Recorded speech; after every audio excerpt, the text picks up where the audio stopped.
sila mo? Kuhan day, thank you kayo sa mga nita po. So, I have a turning point in my life. Most of you already know nga I've been into an accident. Then after sa accident nga nitabo sa akong life, I realized nga at any time pwede rin kakuhaon sa Ginoo. Anytime pwede rin kakuhaon sa Ginoo. So pag nakailan ako si Bianca. Giling mo. Ato na ko na-realize nga, dili pa din ko mo pwede ko ako, Lord.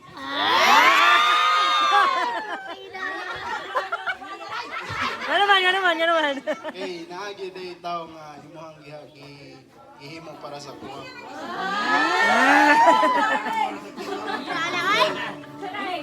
First visit na ko sa ilaha when sa itong panahon nga ako nakita.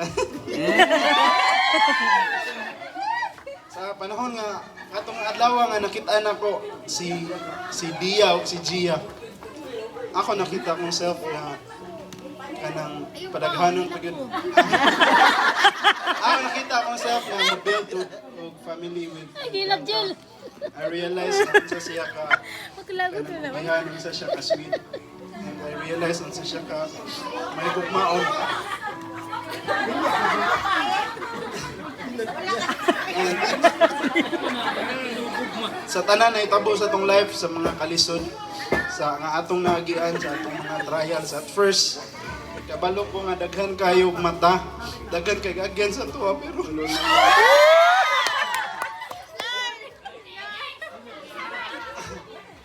pero kung ako'y pangutanon,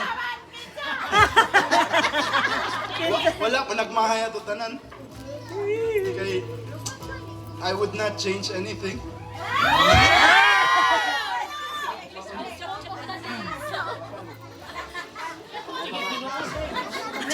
Sa akong ginahingon ganina sa kasal na to.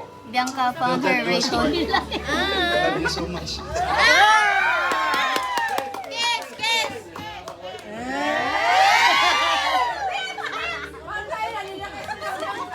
Bianca, dali ka istorya rin.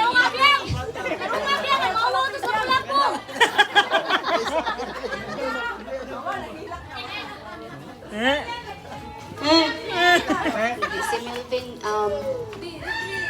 first dyan akong kitaan ni Melvin.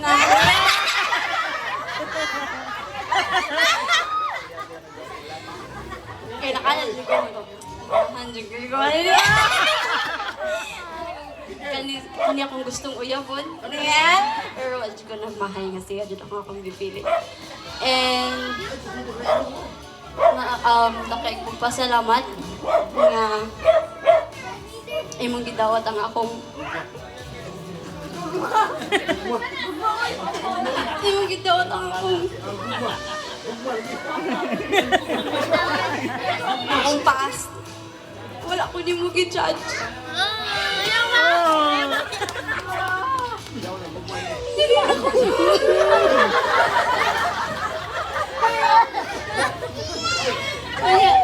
Ayun siya pala kung hindi na dili na.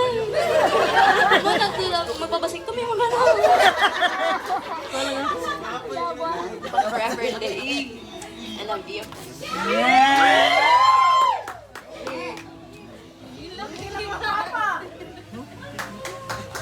Atong pakpakan pagbalik everyone. Such a story.